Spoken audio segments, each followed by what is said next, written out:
जैसे क्वेश्चन लिखो रजिस्टिविटी पे,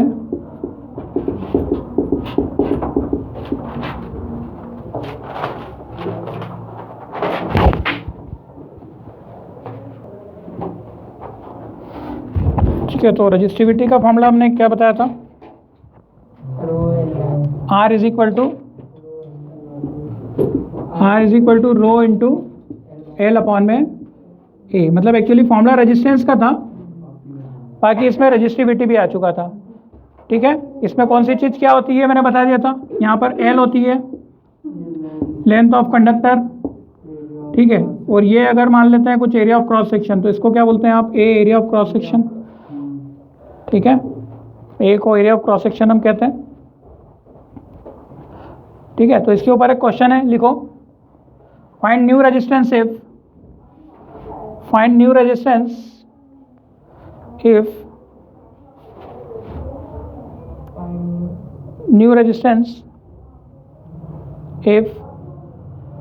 length is tripled,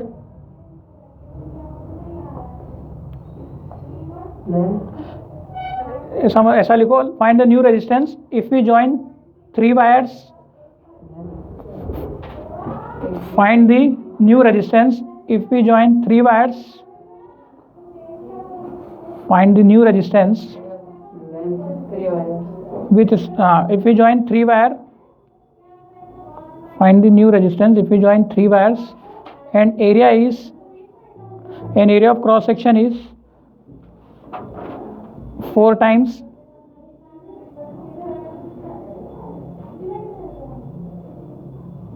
the previous one.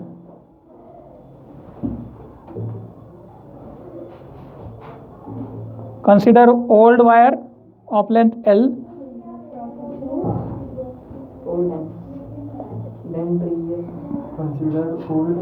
Consider old wire of length L. Consider old wire of length L. Old wire of length L and area of cross section A. area of cross section A, ठीक है। Question समझ गए। पहला जो wire था वो L length का था और ए एरिया ऑफ क्रॉस सेक्शन का था। बाद में आपने ऐसे कितने वायर जोड़ दिए उसके साथ, 3 वायर को जोड़ दिया। बाकी जो हर एक वायर है उसका एरिया ऑफ क्रॉस सेक्शन कितना था, 4 टाइम्स ऑफ ए, ठीक है। मतलब पहला वायर कितना था, एल लेंथ का, और इसका एरिया ऑफ क्रॉस सेक्शन कितना था, ए। तब आर का वैल्यू कितना होगा, R is equal to rho into L by A. ये इक्वेशन नंबर क्या बनी, 1 बनी। अब आपने क्या किया, ऐसे कितने वायर जोड़ दिए, 3 वायर, 1 2 और 3, एल एल एल। अच्छा, आपने एरिया ऑफ क्रॉस सेक्शन कितना बताया, 4 गुना, तो ये कितना हो गया, 4a। तो लेंथ कितनी हो गई, total length L plus L कितना हो गया, 3L। लेंथ कितना हो गया, 3L। क्लियर है। अब यहाँ फिर से RH मतलब नया R कितना होगा, उसको अपन क्या ले लेते हैं, RH। वो R थोड़ी ना रहेगा अब, ठीक है। पढ़ा था रेजिस्टेंस वगैरह, resistivity. RH is equal to rho, तो रो ही रहेगा क्योंकि मटेरियल सेम है। L कितना हो जाएगा, 3L, और A कितना हो जाएगा, 4A। आया नहीं आया, डिवाइड कर दो। क्या कर दो, इक्वेशन 1 और इक्वेशन 2 को हमेशा क्या करा करो, इक्वेट क्यों करोगे आप, डिवाइड करो। इक्वेट तब करेंगे जब कोई क्वांटिटी इक्वल हो। अब ये दोनों अलग है और ये दोनों अलग है, इक्वेट करोगे तो आपको एल निकाल के इधर से दोनों को इक्वेट करना पड़ेगा। इससे अच्छा तो डिवाइड ही कर लो, ठीक है ना। डिवाइड करो इक्वेशन 1 और इक्वेशन 2 को। तो न्यू रेजिस्टेंस RH है, मतलब RH का आंसर निकालना है। R upon RH is equal to कितना हो जाएगा, पहले तो होगा rho into L by A, और ये कितना होगा, रो इंटू, हाँ ये क्वेश्चन यही था कि एक वायर का लेंथ कितना था, L था, area of cross section A था। इसे 3 वायर को ज्वाइन कर दिया जिसका एरिया ऑफ क्रॉस सेक्शन क्या था, 4A। तो आपको बताना है कि नया रेजिस्टेंस कितना हो जाएगा, ठीक है। हाँ 3 है, मोटाई 4 गुना है, ठीक है। तो आपको बताना था नया रेजिस्टेंस कितना होगा। तो फॉर्मूला तो इसमें भी आपका आर एच का वही लगेगा, R is equal to rho into L by. इसको डिवाइड कर लो आप, डिवाइड करोगे तो ये तो लेटर बन गया है rho into L by A, और ये 4a ऊपर नीचे आ जाएगा 3 rho into L. a and a will cancel out, rho into L will cancel out and you will get 4/3। कितना बचेगा? 4/3 आएगा, ठीक है, 4/3। हाँ, ये सीढ़ी बनाते आती है, ये सीढ़ी में ये इसके अपॉन, ये इसके अपॉन, ये इसके अपॉन और ये इसके अपॉन। अब ऐसी सीढ़ी जब एक के नीचे एक होती है तो क्या करते हैं, जो सबसे नीचे होता है वो सबसे ऊपर जाता है और ये वाला नीचे आता है। बचपन में करते थे कि नहीं, ए अपॉन बी अपॉन सी अपॉन डी ऐसा होता था, तो क्या करते थे, ए अपॉन बी जो सबसे नीचे रहता है वो सबसे ऊपर जाता है, इसके बाद ये बच गया, इसको ऐसे लिख देते थे, ठीक है ना। तो ये चीज़ भी तो वहीं करी है अपन ने। तो कितना बचा, आर अपॉन में R H is equal to कितना, 4/3। नहीं आया? आया? नहीं आया? ये आया? ये पहली बार तो नहीं देख रहा, फॉर्मूला मालूम है। ये केस एल लेंथ के लिए था और ये लेंथ क्या था, 3l के लिए। तो l की जगह 3l, एरिया की जगह 4a, और इक्वेशन को डिवाइड कर लो। सर वो R L rho L by A कैसे काट दिया, मतलब कैसे लिया? ये ना, ये भी तो सेम लिया ना, मल्टीप्लाई में सब। वहाँ l की जगह 3l, भाई लेंथ कितनी हो गई उतनी लिखेंगे, 3l हो गई तो 3l लिखेंगे, 5l हो गई तो 5l लिखेंगे। लेंथ जितनी बढ़ेगी उतनी लिखोगे ना फॉर्मूले में। आई बात समझ में? कोई डाउट है? तो इस तरीके से ये 4/3, अभी आंसर नहीं हुआ, आर एच आंसर है, तो आर एच कितना आएगा, रेसिप्रोकल कर लोगे आप, तो 3/4 टाइम्स ऑफ आर। नहीं आया? इतना तो समझ में आ रहा है। इसको इधर मल्टीप्लाई किया और इसको इधर मल्टीप्लाई किया, तो ये कितना होगा, 3r is equal to 4r dash. R dash क्या होगा, 3/4r। नहीं आया? मतलब नया रेजिस्टेंस कितना हो गया, हाँ, मतलब पहले r था तो अब कितना हो गया, 3/4 हो गया है, इतना सा चेंज करने पे। क्या समझ में आया? समझ में आ गया? अच्छा, ये क्वेश्चन अलग था, देखो समझो बात को। यहाँ पर एक जैसे वायर को कितने कंबाइन कर दिए, 3, ठीक है, ध्यान से समझना मैं जो चीज़ बता रहा हूँ। एक जैसे वायर को कितने कंबाइन कर दिया आपने, 3, मतलब आप मार्केट से 3 अलग वायर लाए हैं। क्या बात समझ में आ रही है कि नहीं? आप मार्केट से 3 वायर लाए पर उनकी मोटाई क्या थी, 4 गुना थी। मतलब पहले, हाँ, पहले एक वायर था तो एक वायर का resistance rho into L by A, कुछ भी हो, rho into L by A की वैल्यू पुट कर देंगे बस अपन बोलेंगे कितना, फॉर्मूले के फॉर्म में रो इंटू एल बाय ए। जब आपने क्या कर दिया, ऐसे 3 वायर्स को जोड़ दिया तो लेंथ कितनी हो गई, 3l, मतलब l की जगह क्या रखेंगे आप, 3l। मोटाई क्या हो गई, 4 गुना बढ़ गई, वो एरिया ऑफ क्रॉस सेक्शन कहलाता है। आ रही बात समझ में? तो मैंने a को कितना, a को आपको डायरेक्ट वैल्यू दे रखी थी, क्वेश्चन जो लिखवाया था आपको, कितना 4a लिख दिया आपने, a की जगह कितना लिख दिया, 4a। तो रो की जगह रो, लेंथ की जगह कितना लिखूंगा मैं, 1 2 3l, और ये कितना रखूंगा, 4a। इन दोनों इक्वेशन को अब क्या कर लूँगा मैं, डिवाइड कर लूँगा। डिवाइड करने पे अब तो ये तो समझ ही गए, बाकी कट पिट गया। आर डैश हमारा आंसर है। हमें क्या निकालना था, न्यू रेजिस्टेंस। ये क्या है हमारा, न्यू रेजिस्टेंस, समझ गए, न्यू रेजिस्टेंस। नहीं आया समझ में? अब आपको दे दिया कि इसका रेजिस्टेंस कितना है, 16 ओम। कितना दे रखा है, 16 ओम दे रखा है कि इसका रेजिस्टेंस कितना है। बताओ कि नया रेजिस्टेंस कितना है, तो आर की जगह कितना रख देना, तो R dash is equal to कितना हो जाएगा, 3/4 इंटू 16, 4 1 4, 4 4 16, तो 4 3 12 ओम का हो जाएगा। भाई कुछ भी चेंज करोगे तो रेजिस्टेंस में फर्क तो आएगा। पहले रेजिस्टेंस कितना था, 16। अब आप मार्केट से आपने लेंथ को क्या कर दिया, उसको एक जैसे कितने जोड़ दिए, 3। अच्छा, वो अब आपको वैल्यू दे तो वैल्यू भी रख के भी करोगे तो भी आंसर क्या आएगा, सेम ही आएगा। मतलब आपको लेंथ दे दिया मान लो 5 सेंटीमीटर, तो आप एल की जगह क्या रखोगे? यहाँ 5 रखोगे तो यहाँ कितना रखोगे? 15। आ रही बात समझ में? एरिया अगर यहाँ पे दिया 10 तो यहाँ पे कितना हो जाएगा? 40, 4 गुना। तो जब आप वैल्यू के फॉर्म में रखोगे या वेरिएबल के फॉर्म में रखोगे, उसका आंसर दोनों ही केस में क्या आना है? सेम ही आना है। मतलब वो कट पिट के आखिरी में आपको क्या आंसर मिलेगा? सेम ही आंसर मिलेगा। जो अगर सब वैल्यू पुट करता है सेम आंसर, मतलब पुट करने के बाद भी कितना मिलता? 12 ओम। तो मैं ये बता रहा था कि इस बार मार्केट से आपने कितने वायर लेके आए नए? 3। इसका एक और दूसरा क्वेश्चन आता है जिसमें वायर तो आप मार्केट से एक ही लाए हो और उसी वायर को क्या कर दिया आपने? उसी वायर को आपने 2 केस बनाए। ये याद रखना, यही चीज इसमें कंफ्यूज करता है। मैं थोड़ा वायर को ये ले रहा हूँ, मेरे पास ये वायर है, इसको मिटा देता हूँ मैं, ठीक है। अब इसी वायर को मैंने क्या कर दिया? इसके ऊपर डबल कर दिया। क्या कर दिया? Double on it. अगर मैं इसके ऊपर डबल करूंगा तो ऐसा हो जाएगा, यहाँ से ये होगा और यहाँ से ये होगा कि नहीं होगा? समझ गए? क्या मैं मार्केट से नया वायर लाया? नहीं लाया। अरे उसी वायर के ऊपर डबल कर दिया। इसके पहले तो मैंने क्या किया था? मार्केट से 3 वायर खरीदना पड़ेगी ना मुझे। अरे मार्केट से मतलब आपके पास होंगे एक्स्ट्रा, उसको आपको 3 जोड़ना पड़ेंगे कि नहीं? मतलब आप हमेशा किसके रिस्पेक्ट में बात करते हो? एक पुराना केस और एक नया केस। पहले वाले आंसर देते हो कि इतने थे, अब मैंने इसमें छेड़खानी कर दी, तो बताइए आंसर मेरा कितना हो जाएगा? छेड़खानी का काम क्या है? 3 वायर को जोड़ दिया, 10 को जोड़ दिया, 25 को छोड़ दिया, है ना। उसका एरिया क्या कर दिया? मोटा कर दिया, पतला कर दिया। ये सब चीज़ें छेड़खानी के पार्ट हो गए। मतलब जितना चेंज करोगे उसके अकॉर्डिंग आप फॉर्मूले में वैल्यू पुट कर देना और निकालना। समझ में आया? अच्छा, अब इसमें लेंथ कितनी करोगे?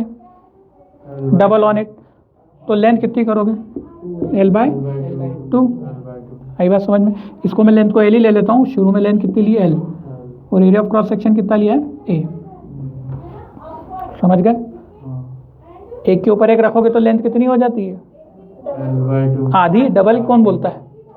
कॉमन सेंस की बात है। मतलब L है तो L के आगे क्या कर देना है? अपॉन में 2 कर देना। कॉमन सेंस है ना। ये तो इंसान का बोलता है कि 10 के वायर को उसके ऊपर रखा देंगे तो लेंथ कितनी हो जाएगी? 5 की। हर एक वायर की कितनी हो जाएगी? 5 की। और एरिया कितना हो जाएगा? एरिया क्योंकि ए से कैसे लगाया तो इसका A और इसका A प्लस A मिलके कितना हो गया? 2A। तो एरिया 2A हो गया, ठीक है। इसका एक और वर्जन क्या बन सकता था कि इस वायर को क्या कर दिया? डबल ऑन इट की जगह क्या कर लिया? Spread into 2 parts. वायर को क्या कर लिया? 2 पार्ट में से कर लिया। 2 पार्ट में कर लिया तो क्या हो जाएगा? बताओ क्या चीज़ चेंज हो जाएगी? क्या ऐसे कुछ हो जाएंगे? स्ट्रेच कर लेंगे तो? कॉमन सेंस की बात है, इसमें कोई लॉजिक नहीं है। अगर इसका भी आंसर नहीं बता पाए तो सबसे पहले वो कॉमन सेंस को समझो। किसको समझना है? उस कॉमन सेंस को समझो कि अगर ये L लेंथ का था, आपने इसको चौड़ा कर दिया तो लेंथ कितनी हो गई? डबल हुई कि नहीं? कॉमन सेंस है, कोई मैच नहीं लग रहा है इसमें। डबल हुई कि नहीं? कोई बच्चा भी बोल देगा अच्छा डबल हो जाएगा, इसको कर दोगे तो क्या होगा? डबल। तो ये लेंथ कितनी हो जाएगी? डबल। अच्छा, अब आपने उसी को करा तो एरिया क्या हो जाएगा? एरिया कहाँ से double? Area of cross section ये मोटाई क्या है? ये तो घट जाएगी ना। किससे से? आधे से हो जाएगी भाई। इतना मोटा आपका पाइप था, उसको क्या कर दोगे आप? ऐसे चीर दोगे। चीर के ऐसा कर दोगे ना, जैसे गन्ना होता है, गन्ने को बीच में से फाड़ के ऐसा कर दिया तो वो जो लेंथ थी वैसी लेंथ को क्या हो गया? डबल कर दिया। और वो जो मोटाई थी वो आधी हो गई। ठीक है, इसको स्टॉप करना है। तो यहाँ पे लेंथ कितनी हो रही? डबल। और एरिया ऑफ क्रॉस सेक्शन कितना हो जाएगा? A/2। समझ गए कि नहीं समझ गए? छोटी सी चीज़ समझ में आ रही है? नहीं आ रही है? पक्का? मतलब एक वायर को हाफ कर देना है, उसी वायर को। किस वायर को? उसी वायर को। उसी वायर के ऊपर एक चढ़ा देना और उसी वायर को 2 फाड़ में तोड़ के ऐसा चिपका देना। ये 2 वो केस समझ में आ रही है? और जो पहला केस बताया था वो क्या था? एक वायर था, उसको डिस्टर्ब नहीं किया, नहीं, एक और वैसा का वैसा लगा दिया और ऐसा का ऐसा एक और लगा दिया। अब आपको उसकी मोटाई वगैरह बदल के दे देंगे, वैसा का वैसा लगाया या फिर आपने बदल के कुछ एरिया ऑफ क्रॉस सेक्शन ज़्यादा या कम ज़्यादा का लगा दिया, वो आपके ऊपर डिपेंड करता है। क्वेश्चन पे कैसा भी दे सकता है। जैसे मैंने जो वायर लगाया था वो कितने क्रॉस सेक्शन के लगाए थे? 4 टाइम्स लगाए थे। मतलब वो 4 मोटे मोटे वायर, 3 मोटे मोटे वायर्स को मैंने कनेक्ट कर दिया था। तो ये कॉन्सेप्ट समझ में आया? क्योंकि बस इसी पे क्वेश्चन आएगा, वो आपको डबल ट्रिपल इसी में ही फंसाएगा। तो फिर तुमको क्या होगा? कंफ्यूजन हो जाएगा। ठीक है, अब इसका आंसर बताओ। A wire is tripled on it, a wire is tripled on it. हाँ, a wire is tripled on it, find its new resistance. पहले क्वेश्चन लिख लिया आपने, है ना। इसको हवा में नहीं करना है, इसको मतलब थोड़ा सा करना भी, क्योंकि ये इस पे ही क्वेश्चन आता है। अगर रेजिस्टेंस से आता है तो पहला क्वेश्चन यहाँ से आता है, रेजिस्टिविटी से, इसके अलावा और कुछ भी नहीं आता है। ये जो मैं बता रहा हूँ वैसा ही, ठीक है। तो जैसे क्वेश्चन दिया, wire is tripled on it, tripled on it मतलब एक वायर को एक के ऊपर एक, एक के ऊपर एक चढ़ा दिया, एक ही वायर को। ट्रिपल्ड ऑन इट का मतलब दे रहा है, मतलब उसी को लिया, मार्केट से नया नहीं किया, उसी को फोल्ड कर लिया, फोल्ड कर लिया। उसका अच्छा मतलब, अच्छा इंग्लिश वर्ड क्या रहेगा? फोल्ड कर दिया, है ना। इज फोल्डेड 3 टाइम्स ऐसा भी बोल सकता है। तो तीन बार क्या कर लिया, उसी वायर को फोल्ड कर लिया। अब 3 बार फोल्ड कर लोगे तो लेंथ कितने गुना से बढ़ेगी कि घटेगी? घड़ी कर लोगे रुमाल को, तो रुमाल की घड़ी क्या हो जाएगी? लेंथ तो कम हो जाएगी ना, ठीक है ना। तो 3 गुना कम हो जाएगी। यहाँ पे कितनी बार की पलटी मारी आपने? पहले लेंथ कितना था? इतना था। अब आपने एक के ऊपर एक, ये एक वायर, ये दूसरा वायर, और ये कितना? तीसरा वायर। समझ गए? क्लियर हो गया? उसी वायर को एक के ऊपर एक के ऊपर एक 3 बार रख दिया, तो ये जो लेंथ थी, तो नई लेंथ कितनी हो जाएगी? L/3। इसका एरिया ऑफ क्रॉस सेक्शन कितना था? A। तो यहाँ भी A, इसका भी A, इसका भी A प्लस A कितना हो जाएगा? 3A। समझ में आ गया? अब यहाँ एक इक्वेशन बना लो, R is equal to rho, L की जगह कितना आ जाएगा? L/3, A की जगह कितना? 3A। इसकी इक्वेशन बना लो, R is equal to rho की जगह तो रो ही रहेगा, L और कितना? A। इसको R डैश कहेंगे अपन, क्योंकि नया रेजिस्टेंस बनेगा। अब R नहीं रहेगा, R रखोगे तो कट ही जाएगा दोनों, ठीक है। दोनों को काटना, थोड़ी सेम थोड़ी ना होंगे यार, तुमने छेड़खानी करी तो अब रेजिस्टेंस बदल जाएगा। दोनों किसी को भी किसी से डिवाइड कर लो, आपकी जिसकी जिसकी श्रद्धा भक्ति हो। ये इक्वेशन 1 है, इक्वेशन 2 है, आप डिवाइड कर लो दोनों को।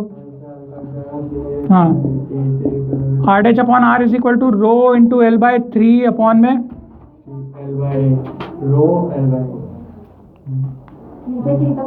है ना।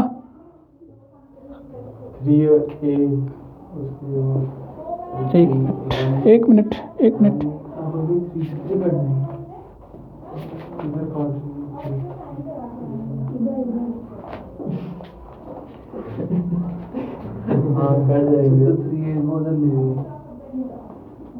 उसको लेके जाना पड़ेगा तरीका। हाँ, 3/1, ठीक है 3 बाय कितना? 1 कैंसिल, तो अभी मत करो।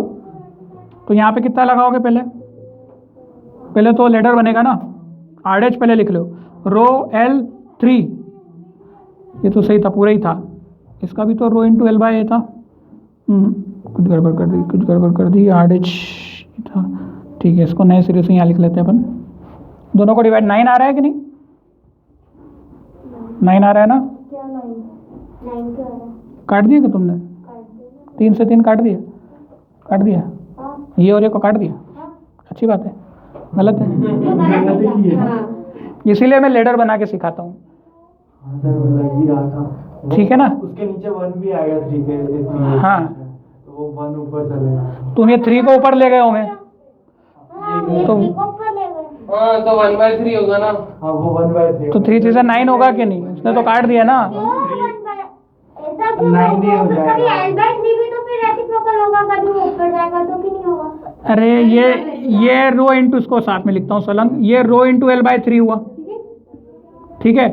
और ये 3 हुआ, 3A हुआ, अपॉन में कितना? 1। इतना समझ में आया कि नहीं? ठीक है, में 9 है। सॉरी रुको। हाँ चलो ठीक है, इसको पहले इसी को सॉल्व कर लो आप, पहले इसी को ही सॉल्व कर लो, ठीक है। तो ये कितना हो रहा है? R dash is equal to rho L/3 into 1/3A। समझ में आया कि नहीं आया? पहले इसी को ही सॉल्व कर लो, डायरेक्ट मत डिवाइड कर लो। 1/9। तो ये कितना आ रहा है? 1/9 इधर लिख लिया, रो इंटू L/A। समझ में आया समझ में? ठीक है। अब इक्वेशन इसको डिवाइड कर दो, इसको मत करो, ये थोड़ी सॉल्व कर दी अपन ने, इसको बंद दे दो। क्लियर है? या जो भी नाम देना है ABCD, इधर से तो पूरा ही कर जाएगा। ठीक है ना? 9 बचे। 1/9 आ रहा है ना? मैं वही बोल रहा था कि 3 मत कर देना, मतलब 3 से 3 मत काट देना, इसीलिए मैंने इसको समझाया। नहीं आया क्या? 1/9। अब डिवाइड करते आएगा, किसी से किसको कर लो, RH की जगह RH, R की जगह R। पहले इसके नंबर लिख रहे हैं, तो पहले ऊपर ऊपर कौन है? रो L। इसके नीचे कौन है? 9 है, फिर डंडी लगाई। इधर कौन है? रो L। इसके बाद कौन है? A। ठीक है ना?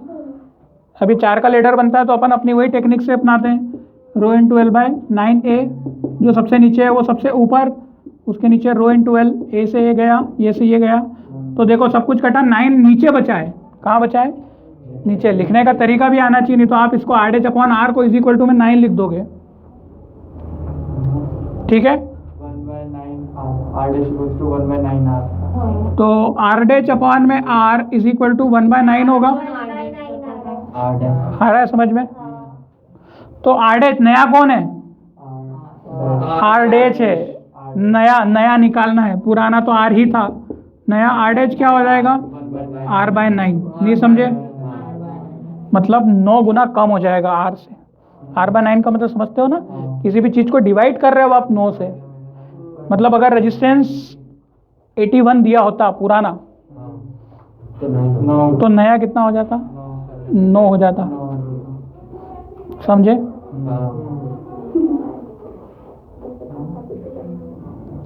ठीक है?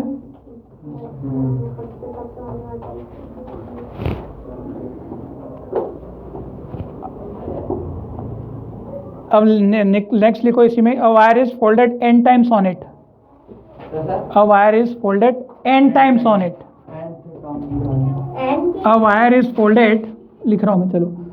अ wire is folded, a wire is folded n times on it. ठीक है?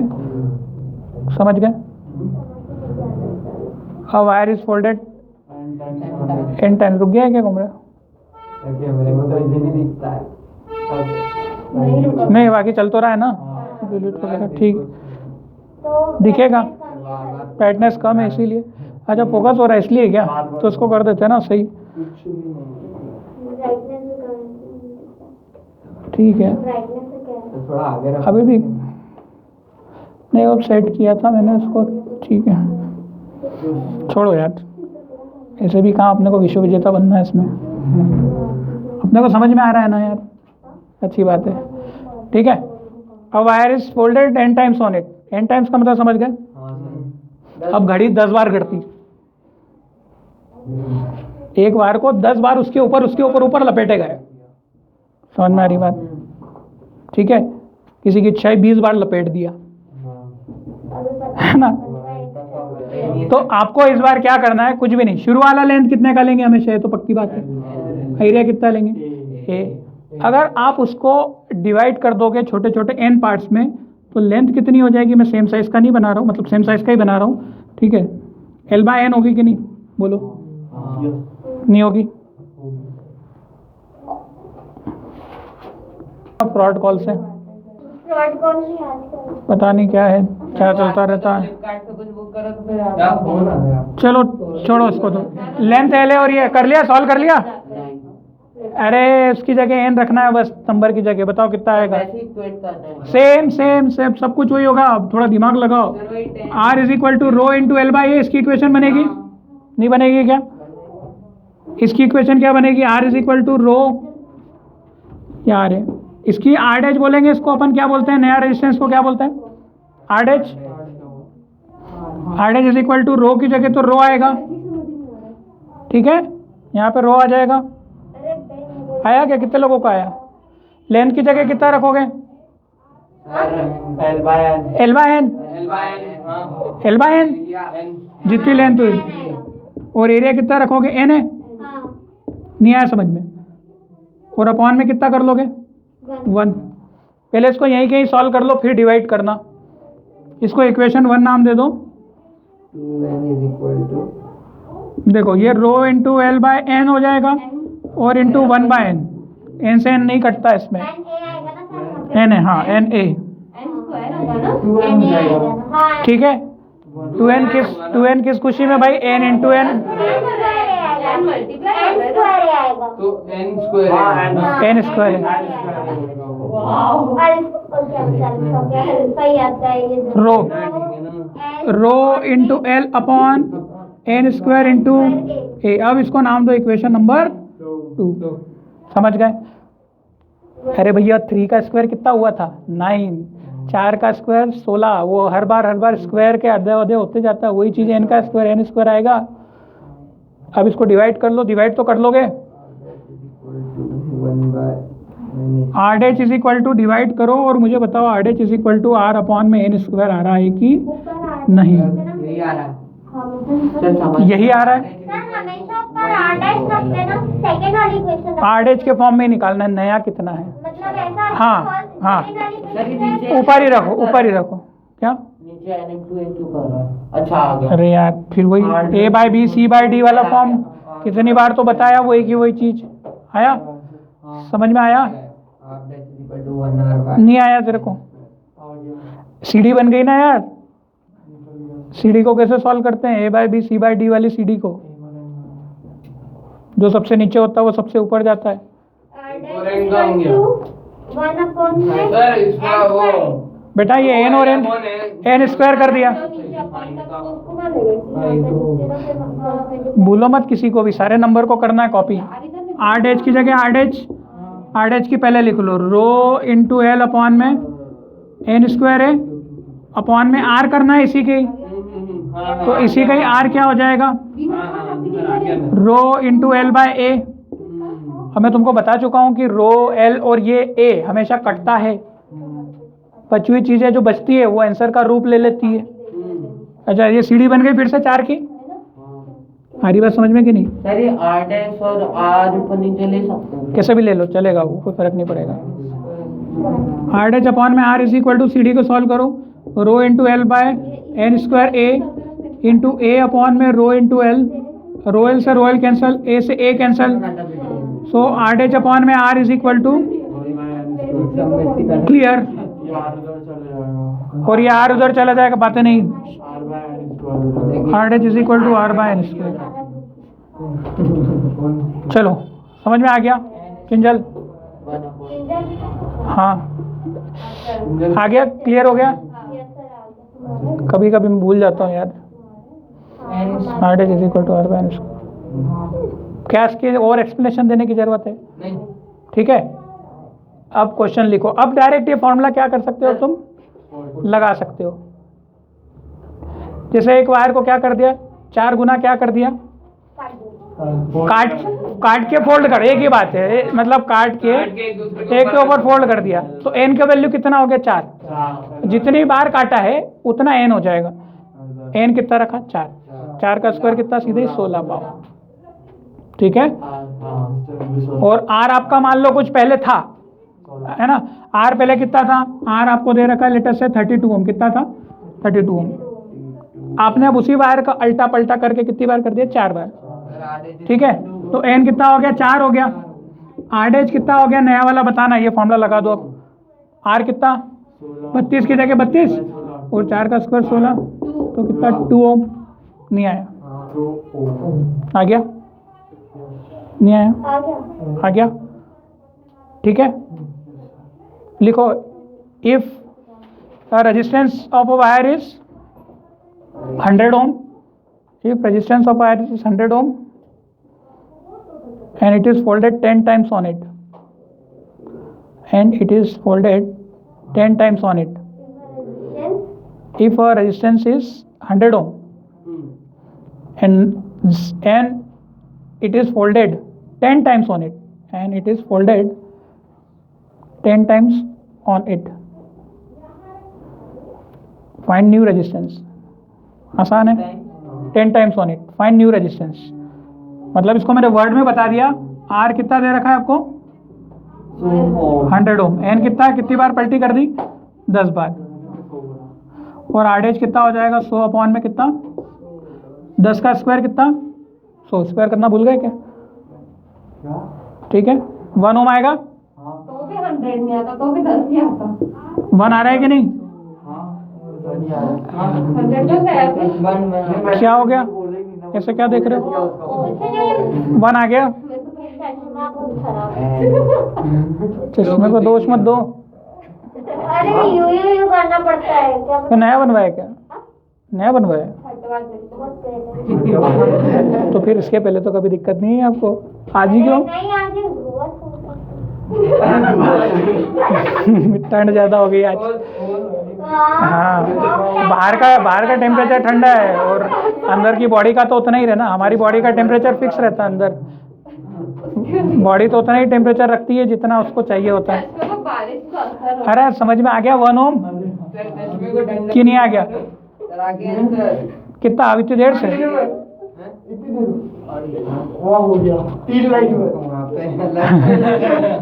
नहीं नहीं, मैंने अब तुमको रेडीमेड एक फॉर्मूला भी बता दिया, डिराइव भी करते बता दिया। देखो अब ठीक है ना?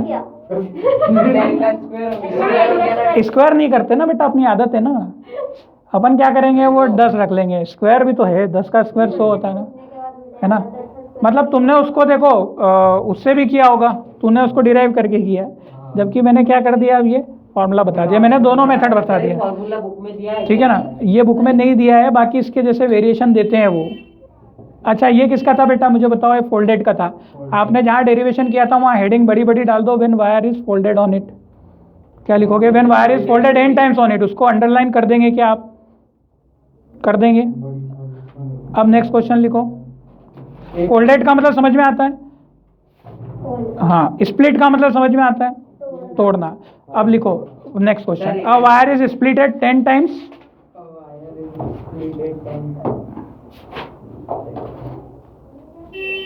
Find its new resistance. 10 times की जगह n टाइम्स लिख लो। A wire is splitted n times. A wire is splitted small n times. मतलब n क्या है अब यहाँ पर? कुछ भी देगा, 10, 15, पर अपने को फॉर्मूला किसके हिसाब से निकालना है? n का फॉर्मूला निकाल लेंगे ना अपन, तो बस वहां पर सीधे सीधे जाके क्या करना पड़ेगा, वैल्यू पुट करते जाओ और आपको डायरेक्ट आंसर मिलते जाएगा। ठीक है, तो ये मैं जो बता रहा हूँ इसको ज्ञान आपको अर्जित करना है और समझना है। लिख लिया, समझ लो, नोट कर लो। इसके ऊपर क्वेश्चन मैं बता रहा हूँ तुमसे, फाइंड इट्स न्यू रेजिस्टेंस। ठीक है, अ wire is splitted n times, SPLITTED, splitted n times. अब वायर को स्प्लिट करना है, इसको भी कुछ और लैंग्वेज में भी ग्रामेटिकली बोल देगा वो। ठीक है, wire is divided into n parts and joint together. ठीक है, थोड़ा सा ग्रामर समझ लोगे ना उसका, बात किसकी कर रहा, नहीं तो तुमको याद ये रहता है और फिर कोई शब्द बदल देता है तो तुम सोचने लग जाते हो ये तो पढ़ा ही नहीं था हमने। ठीक है, अब ये L लेंथ का वायर था, कम हो जाएगा एरिया ऑफ क्रॉस सेक्शन। ये क्या था? L लेंथ का था। अब खुद से सोचो, इसकी मैंने 3 फाड़ कर दी तो लेंथ बढ़ी की घटी? लेंथ कैसे घट गई? नहीं बढ़ेगी, सारी बढ़ेगी, लेंथ तो बढ़ गई एरिया कम होगा, और मोटाई जो थी आधी आधी आधी और कम हो गई। कम हो जाएगा वो। मतलब एरिया तो कम होता गया और लेंथ बढ़ती गई। मतलब जो नई लेंथ होगी वो n टाइम्स ऑफ L होगी कि नहीं होगी? नहीं आया समझ में? और जो एरिया होगा वो A/N होगा कि नहीं, बताओ? A/N। एरिया डिवाइड हो गया, n टाइम्स एरिया भी तो आधा हो जाएगा ना, मतलब 10 गुना कम हो जाएगा। भाई 2 फाड़ कर दी तो 2 गुना एरिया कम हो जाएगा। नहीं समझे? अरे पहले एरिया कितना था? A, आपने इसके 2 टुकड़े कर दिए। एरिया ऑफ क्रॉस सेक्शन समझ में आता है ना, इसको बोलते हैं। अगर मैं इसके 2 टुकड़े करूंगा, बीच में फाड़ दिया। ये जो सामने दिख रहा है ना, अरे यार इस पेन के 2 टुकड़े में कर दूंगा और यहाँ लगा दूंगा तो क्या हो जाएगा? बीच से काट दिया और वहीं से जोड़ दिया तो क्या क्या फर्क आया? लेंथ कितने से बढ़ गई? जितनी लेंथ थी उतनी डबल हो गई। और जो एरिया थी, मोटाई थी, वो आधी हुई कि नहीं हुई? अगर मैं 10 गुना कर दूंगा उसके, क्या कर दूंगा? 10 टुकड़े कर दूंगा। पहले ये किया नहीं, मैं इसीलिए बोल रहा हूँ स्प्लिट का मतलब मैंने आपको गन्ने का एग्जांपल इसीलिए पहले ही दिया था कि गन्ने को अपन कैसे फाड़ते हैं, ऐसा फाड़ दिया। वो क्रॉस सेक्शन के लिए। इस क्रॉस सेक्शन हमेशा कहाँ से देखोगे? ऐसा कट करके देखोगे तो सामने से क्रॉस सेक्शन क्या नजर आएगा? गोल नजर आएगा। ठीक है, क्रॉस सेक्शन के लिए बताया था, बाकी समझ गए। फोल्डेड का मतलब क्या है? इसी वायर को इसी के ऊपर फोल्ड कर दूंगा मैं। फोल्ड कर दूंगा तो ये मोटाई इसकी बढ़ जाएगी ना पेन की ओवरऑल, बाकी उसका शेप पूरा गोल नहीं होगा भाई। उसको अगर तुम ढालोगे तो वो दो एरिया के हिसाब से ढलेगा ना भाई। 2 के ऊपर करोगे तो उसका शेप बनाओगे, अगर तुम डिज़ाइन करोगे प्रॉपर उसको तोड़ मोड़ के तो वो 2 एरिया के बराबर ही लेगा। अभी तुम बोलोगे सर 2 कहाँ से, ये और एक के ऊपर एक गोले गोले 2 बन गए, एक तो गोला नहीं बना, पर जो एक गोला बनेगा वो डबल एरिया का बनेगा कि नहीं? ठीक है ना? तो क्या समझ में आया? इसीलिए एक क्वेश्चन फोल्डेड का आता है और एक क्वेश्चन किसका आता है, स्प्लिटेड का। दोनों में ध्यान रखना। नहीं आ रहा समझ में? ठीक है, बस ये बन गया फॉर्मूला। अब तुमको ही बताना है, तुम खुद निकाल लोगे। R इज इक्वल टू क्या होता है, रो इंटू एल बाय ए। इसका तो वही इक्वेशन बनेगा, इसमें तो कोई फर्क नहीं बनेगा। और इसका आर डैश बोलते हैं अपन, क्या था R dash is equal to rho into N L by A by N. Rho dash is equal to कितना, एल की जगह लेंथ कितनी, एन एल। इसको मैं यहाँ पे लिख लेता हूँ नया, है ना? तो rho N L. R dash is equal to rho तो रो ही रहता है, लेंथ कितनी बनी, एन इंटू एल अपॉन में ए बाय एन। ठीक है, रो एन एल हो गया, मतलब लगत अपॉन। अच्छा अपॉन में 1 कर दो, पहले से ही कर दो। क्यों? क्योंकि अगले वाला ए बाय एन आ रहा है, क्योंकि ये तो न्यूमरेटर डिनोमिनेटर पूरा है इसका। सर एरिया अगर उसे खींच के स्प्लिट करेंगे खींचा नहीं है वायर को, बस यही ध्यान रखना है। तो फिर उसका एरिया कैसे कम हुआ? अरे ये एरिया ऑफ क्रॉस सेक्शन, हाँ समझ रहे हो? एरिया ऑफ क्रॉस सेक्शन, ये गोला इतना था तो गोला आधा नहीं हो जाएगा? नहीं अरे क्यों नहीं हो जाएगा? ये वायर की 2 फाड़ कर देगा तो ये गोला एरिया का आधा हो जाएगा। अब तू बोलेगा सर वो तो सर्कल सेमी सर्कल है, तो सेमी सर्कल का एरिया उस सर्कल से आधा ही तो होगा। सर मार्केट से लाके नया वायर लगा दिया, वो वाला बता दिया मैंने क्वेश्चन को, वो तो अलग क्वेश्चन। मार्केट से मैंने बता दिया उसका। अगर आपके एरिया भी बदलेगा उसमें फिर अलग हो जाएंगे केसेस। ठीक है, हाँ, एडिशन ऑफ अनदर। ये रो इसको थोड़ा सुधार ले, फिर डिवाइड कर देंगे अपॉन में 1 इंटू एन बाय ए, कट्टम कुट्टा कर दो। ठीक है, हो जाएगा, कुछ भी नहीं हो रहा है यहाँ तो। बस ये एन और एन 2 भाई है तो एन स्क्वायर हो जाएंगे। ठीक है ना? अपॉन में A, rho into L into N square upon में ए। अब इक्वेशन नंबर 1 दे दो, इक्वेशन 2 दे दो। हम हमेशा इक्वेशन 2 से इक्वेशन 1 करते हैं डिवाइड, तो आर डैश अपॉन में आर कितना हो जाएगा, R dash upon R is equal to कितना होगा भाई? निकालो निकाल लो, आ जाएगा। आ गया, एन स्क्वायर आ रहा है इस बार। Rho L N square by A into में डायरेक्ट लिख दूं अब ए अपॉन में रो एल, ये तो हमेशा कटते ही है। बचा कितना, एन स्क्वायर। मतलब आर डैश इस बार किसके बराबर आ रहा है? क्या दोनों में फर्क समझ में आ रहा है? दोनों में फर्क समझ में आ रहा है? एन स्क्वायर आर कितने लोगों का आ गया था? एन स्क्वायर आर निशा का नहीं आया तुम्हारा? रास्ते में डिवाइड करते नहीं आ रहा है। एन और एन कितना हो जाएगा, एन स्क्वायर। अच्छा ये माइनस क्यों लगा है? माइनस नहीं आएगा, मल्टीप्लाई होता है ना, सब मल्टीप्लाई में चल रहा है, माइनस नहीं है। अभी नहीं आया, अभी आएगा। अभी नहीं आया, अभी आएगा।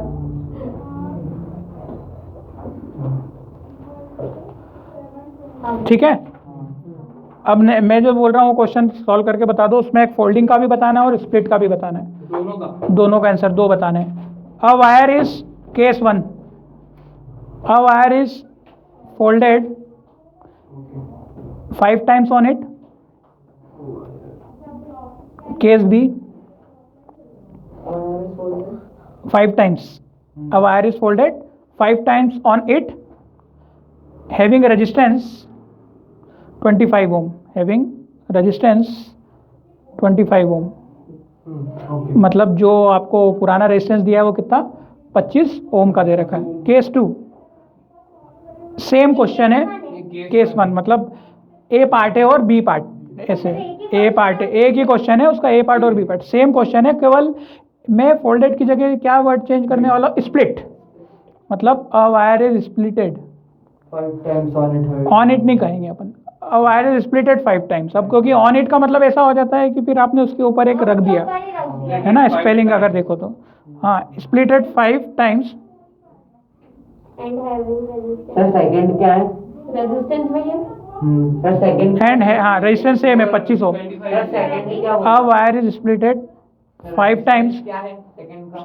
सेकंड का रेजिस्टेंस भी वही है जो मैंने पहले का दिया, 25 ओम। 25 ओम। हाँ सर। निकाला? समझ में आ रहा है क्या बात कर रहे हैं अपन? रुको जरा। Wire is splitted 5 times. दोनों के आंसर अगर आपने निकाल लिए और समझ गए,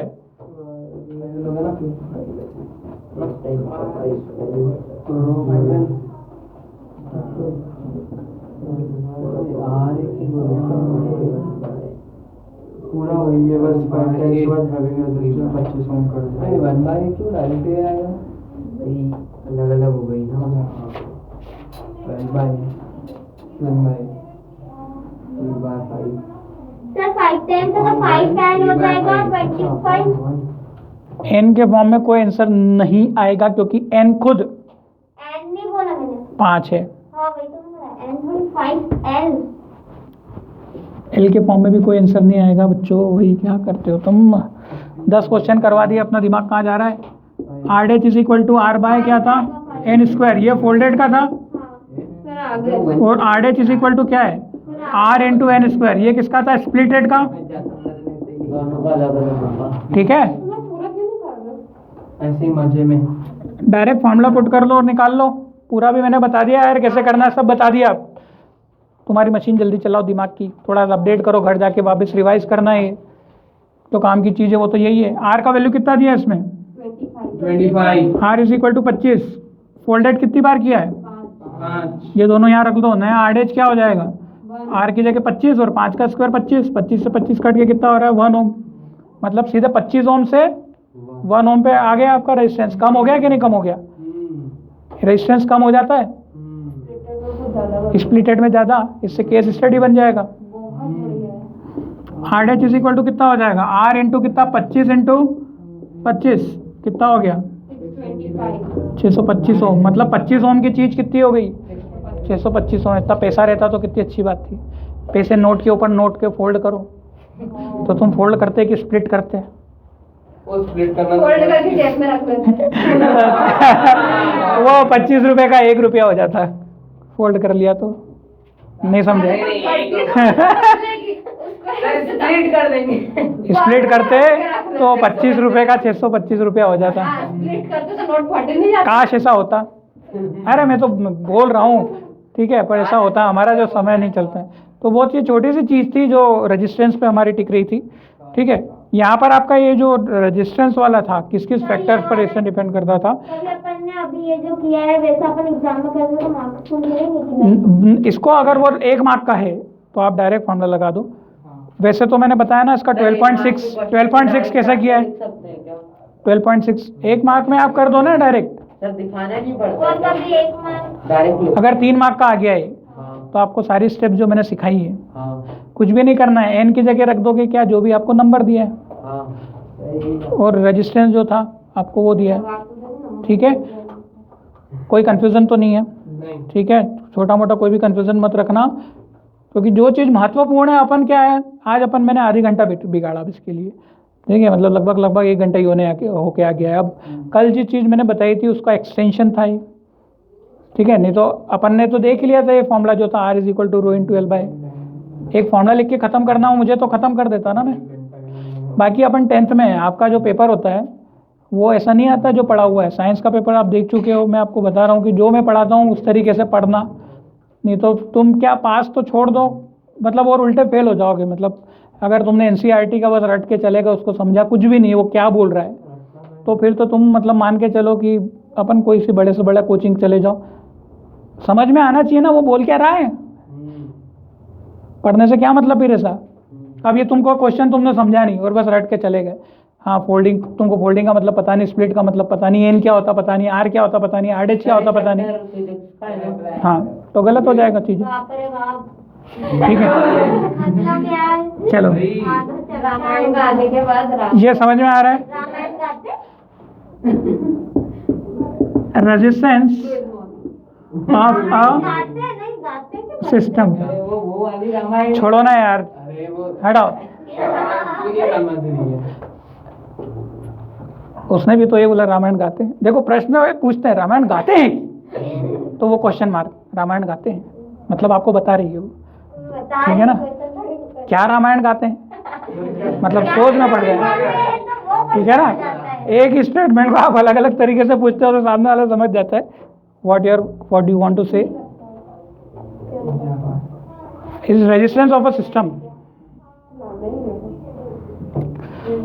सर कोई नया क्वेश्चन है क्या? अब ये नया टॉपिक है, एक टॉपिक हमने खत्म किया। देखो ये जो एनसीईआरटी 5-6 पेज की दे रखी है आपको, उसको समझाने के लिए इतना टाइम लगता है, अब आपको तब जाके ये चीज़ें समझ में आई, आर रो एल बाई। फिर भी वीडियो रिकॉर्डेड है, अगर आपको लगता है तो आप और अपना टाइम लगे तो सीख लेना, समझ लेना, ठीक है? Resistance of a system. ठीक है। अच्छा, रेजिस्टेंस ऑफ अ सिस्टम में 2 टाइप के सिस्टम बनते हैं, 3 टाइप के। एक क्या बनता है? Pure series. क्या बनता है? एक बनता है प्योर पैरेलल। एक्चुअली ये प्योर नहीं लगाते हैं, सीरीज का मतलब सीरीज। ये रजिस्टर ये प्योर प्योर है क्या सर? हाँ प्योर। और एक होता है हाइब्रिड। हाइब्रिड मतलब सीरीज और पैरेलल। हाँ सर ये टाइप है क्या? हाँ, सिस्टम के टाइप है। ये वो